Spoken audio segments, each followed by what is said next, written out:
Hello and welcome. My alias is Apron, and today on Guide to Hacker, I'm going to be teaching you some essential information on what a hacker is, the types, the history, and even give you a different perspective on looking at hacking and hackers to see if this is your genuine passion. So let's get started here with the definition. So the true definition of the word hacker is a person who accomplishes a goal by doing anything other than what the original creator intended it to do. In simple terms, make it work for you. That's all you have to do is just make it work for you, because every single person on this earth is unique, right? There's 6 billion people and increasing every single day. And why would their solution to your problem work if we're unique? Let me repeat that. Why would their solution to your problem work? And it might work, yeah. It might, but there's always a better option. There's always something more efficient, simple, and that works for you. That's all you have to remember for being a hacker. And this could be related to anything in life, right? But relating to computer, like a computer hacker is making the computer work for you. And going even deeper, the illegal hacker, the evil hacker, right? Instead of my credit card number showing up on the website, everyone else's credit card number is going to show up. And you can see the connection between computer hackers and the word hacker and how general hacking is. So let's go back to the computer hackers, right? Some common questions people have is, why is the term misused so much? You know, why does it have such a negative vibe? Why when I tell other people I'm a hacker, they instantly think I steal credit card numbers and hack bank accounts, right? And, where did it come from? Who are the original hackers? What's the different types? And then how should I look at hacking? The most important part of this topic is how should I look at it? To bring out my passion in hacking. How can I bring out your passion in hacking if you have some? Or realize that you might or might not, and that's fine too. So let's get started here with that first question is, why is it misused? I'm going to have to put the blame on the media and journalists, and I think most people will agree with me, is back in the day, before I was born, the media and journalists and newspapers and radios and TV was their source of information. I've realized that it's their source, the easy source of information that everyone got pretty much, right? Now, with the internet today, it's really easy to prove someone wrong, right? You just look it up. You just Google it or duck it, because DuckDuckGo is way better. But you just look it up. That's all you have to do, and it's really, really easy. So it's not as prominent now, but back then it was just really easy to trick people. Looking back, it's just really, really easy. And even earlier, it was so easy. You could just spread a rumor and get someone killed. Really, it was that easy. But yeah, so people, and the media really didn't do this a lot. They didn't tell straight lies. They just, added their own spice to it. Switched up some wording, added their own perspective on things. And that's not big at all, but that's why the term hacker is misused, because the news and media journalists produce negativity, all negative stuff usually, almost all the time. And they link every single cybercrime with the term hacker. Now, the original term was coined to them was supposed to be cracker. And cracker is kind of confusing to a non-tech savvy person. It could be used in multiple non-computer related contexts, and even computer related contexts that go off of the word, like, cybercrime and stuff like that. But cracker was for people who stole credit card numbers, etc., created chaos on the internet pretty much. And that was the term, but they wanted to use hacker because it was more mysterious. Hacker back then meant you knew a lot, and it still does, knew a lot on the computer. You were a computer wizard. And this person, on a news title, if it says, this person who knows so much, this guy who's so knowledgeable, powerful, just emptied your bank account, rather than just the word cracker who nobody knows, it's just a made-up term that you just made up there. Really, how does it sound? Hacker sounds a lot better. So I see why, you have to understand why it's misused and how to, explain yourself on this. So that's why it was misused. But moving on to the next question is, where did they come from, or who were the original hackers? And this is a debatable topic, but I think most people would agree with me that in the late 1950s, the MIT Model Railroad Club were the original hackers. They commonly wrote programs to solve problems. That's basically all they did, really. And they were really, really good at it. They were really good. And they had competitions even.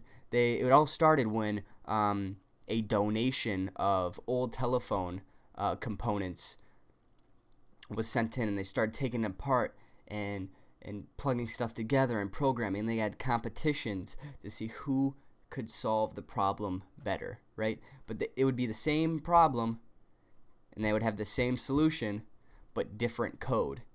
They thought that less code equals elegance. Simplicity is the key. That's what they said. Simplicity. And who could write, they had code on like punch cards, so whoever had the less punch cards created a better program. So that and they looked at hacking as an art form, because it was the same thing. You couldn't really, that's the only thing you could look at, really, because it was the same program, same solution. It's the art in between that mattered. How you did it. How simple was it?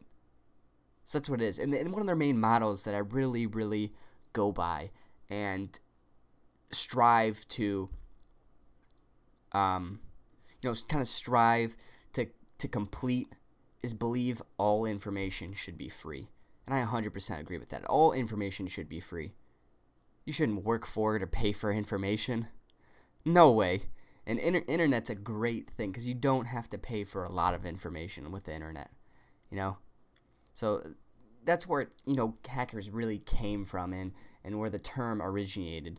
But even you can go back even farther for like the Greeks and everything and go back. But we're just going to stick where the term actually hacker came from, and that's where they called themselves hackers. So what are the different types? There's white hat, gray hat, black hat, right? The white hat, the good guys. They are the ethical hackers. The pretty much, ethical hackers is the business-friendly term for hackers. If you call yourself a hacker, usually, it has a negative impact, so they call themselves ethical hackers. And even people still say, is that like an oxymoron or something? You can't be an ethical hacker. But they basically have 100% permission from the owners to find vulnerabilities and exploits. So, and they will get usually paid for doing that, and they're hired, and this is a huge, huge opening in jobs in this. Huge. And there's companies just investing just throwing billions of dollars at white hat hackers. But moving on to the next category is gray hat. The gray hat are the unaligned hackers. They don't really have a job most of the time in hacking, but they do it more of a hobby. You see, they don't have like, a company firm where they hack and stuff like that. It's just they do it at home, right? They do it. It's a hobby. They like doing it. They perform security tests on their own systems to learn, and other people's systems to learn. And if they find a vulnerability or exploit, they will usually tell the owners what they found, right? But it's not 100% legal. Like scanning, you can't scan websites. You can't SQL injections. You can't try and hack into servers. Like trying to do it is illegal, and they don't. It's too difficult to obtain permission really to do it. It's just a hobby. They're not trying to, they're really not expecting to get paid for. Most of the time they will. But that's the whole thing about gray hat hackers, and it's a good balance to have that. To have those people that are always pushing security. They're the ones that are pushing security. So I really give props to the gray hat hackers, because they. That's the main strive for security going forward is the gray hackers. They're constantly pushing. So, and the next is the black hat hackers. They are, obviously the illegal hackers, the crackers, and a subcategory which pretty much categorize at least maybe half, maybe a little under, but maybe a little over actually. But the script kiddies, they are the people that copy code originally that term came from programmers who just copy code and put it in their own program, the script kiddies.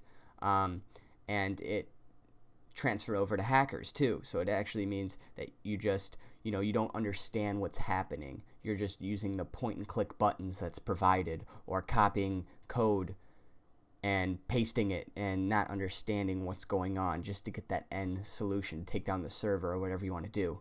So those are the three categories in the subcategory for Black Hat. So how should you look at hacking? We talked about this. Art, right? That's how the MIT Railroad Club members did it. The original hackers. They looked at it as art. That's the way I do it. That's the way many other successful hackers look at hacking, as art. And it works. It definitely works. Don't knock it till you try it, right? Look at it as art. See if you're curious about it. See if you're genuinely fascinated by the art of hacking.